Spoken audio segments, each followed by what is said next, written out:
prochain invité, mesdames, messieurs, ça serait un bon candidat pour être le dernier humain sur Terre parce que d'abord, il est grand, il est en forme, il est drôle, il est engagé socialement et aussi engagé pour animer des galas ici même à Juste pour rire depuis 3 ans. Il est excellent. Son one-man show a eu des critiques vraiment dithyrambiques. Accueillez-le très fort, s'il vous plaît, Monsieur Guy Nantel!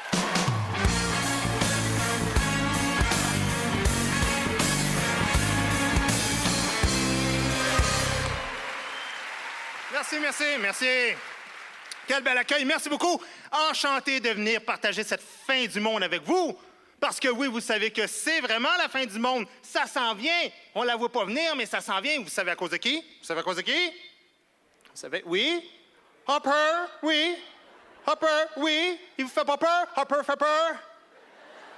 Hopper fait peur? Les conservateurs, j'espère qu'il n'y en a pas qui votent conservateurs ici. Oh non, dites-le pas. Ils sont mauvais. Dans tout, sauf une affaire, l'environnement. Ça, c'est leur point fort.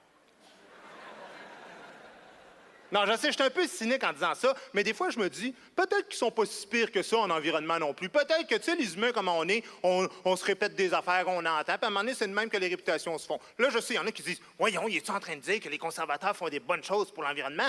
Pas ça, j'ai dit non plus. En fait, là-dessus, je suis un peu comme quand on fait l'amour dans une Smart. J'ai du mal à prendre position.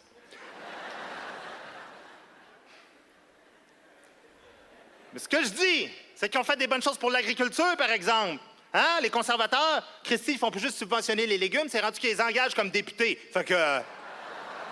Oui, il faut le dire!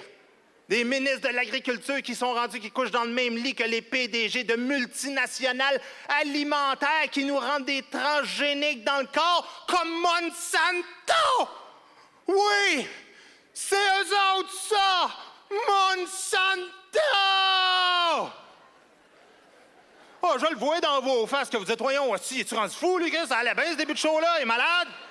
Non!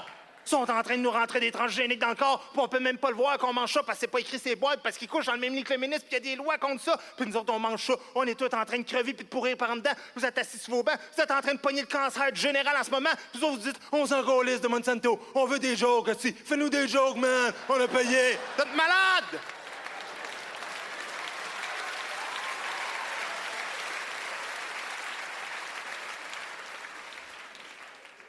Savez-vous comment ça a commencé, au moins, ces affaires de transgéniques? Allez, savez-vous? C'est vous autres, je parle? Non, vous savez rien. C'est pas un gars qui s'est levé un matin et qui s'est dit « Oh, me semble que ce serait le fun de mettre des gènes de crevettes dans les cocons. » Mais c'est pas le même, ça marche, cette affaire-là, là. C'est une multinationale alimentaire qui faisait des sandwichs aux tomates. Et les dirigeants ont réalisé que parce que les tomates sont rondes et le pain est carré, ils perdaient les coins.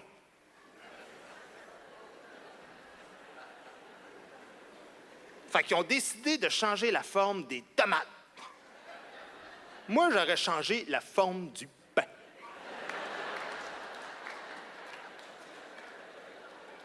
De toute façon, je le vois dans vos regards éteints que vous allez pas vous mobiliser pour ça, là. On va pas faire une manifestation anti-Monsanto. Tu vas être 4 dans les rues. Ils peuvent être 50 000 pour aller marcher pour sauver la job de Morin à Choix FM, par exemple. Ils vont tout être là.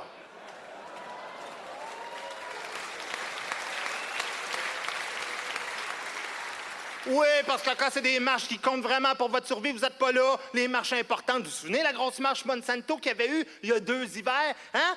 Une journée de février, une journée de fou. Vous en souvenez de ça? Il y en a-tu ici qui ont eu la décence d'aller à la grosse marche de Kyoto? Oui, une sur 2500. Pourtant, c'est un devoir de citoyen d'aller là. C'est important, ces affaires-là. C'était Fred, par exemple. Ah ouais, moi, j'écoutais ça à la TV, je me disais, si qu'ils ont l'air d'avoir faire, tout ça. Ah! Non, je suis pas allé, moi. Mais moi, je suis pas allé parce que j'ai une bonne raison. Je suis pas allé parce que moi, je suis un artiste. Non, c'est parce qu'il n'y a rien qui m'énerve plus qu'un artiste qui défend des causes sociales. C'est-tu fatigant, ça? Après ça, ils deviennent obsédés par les maudites causes sociales. Ils vont en entrevue, ils parlent juste de ça, leurs maudites causes sociales. Ils parlent plus de leurs maudits shows plates, puis de leurs maudites affaires de films, puis tout ça. Ils parlent de leurs causes sociales parce qu'ils veulent avoir l'air sympathique, puis après ça, vendre des tickets, puis des disques, puis tout ça. Puis ça marche en maudit parce qu'il se passe pas une semaine. Je sais, je travaille là-dedans, moi. Mon gérant me dit tout le temps, quand est-ce que tu trouves une cause sociale? Puis quand est-ce que tu trouves ça? Tu peux pas en trouver de cette cause sociale. Ils sont tous associés à des maudits artistes, les causes sociales. Il n'y en a plus une de libre. On est rendu à Croix-du-Puy qui mine pour les rivières. Le colocasse la souveraineté, Richard Desjardins, les forêts, Locke Merville, les rivières, la souveraineté, les forêts, E.T., les pandas, la Voie lactée, il est fatal, ça, là. Je suis plus capable de les entendre. Non, non.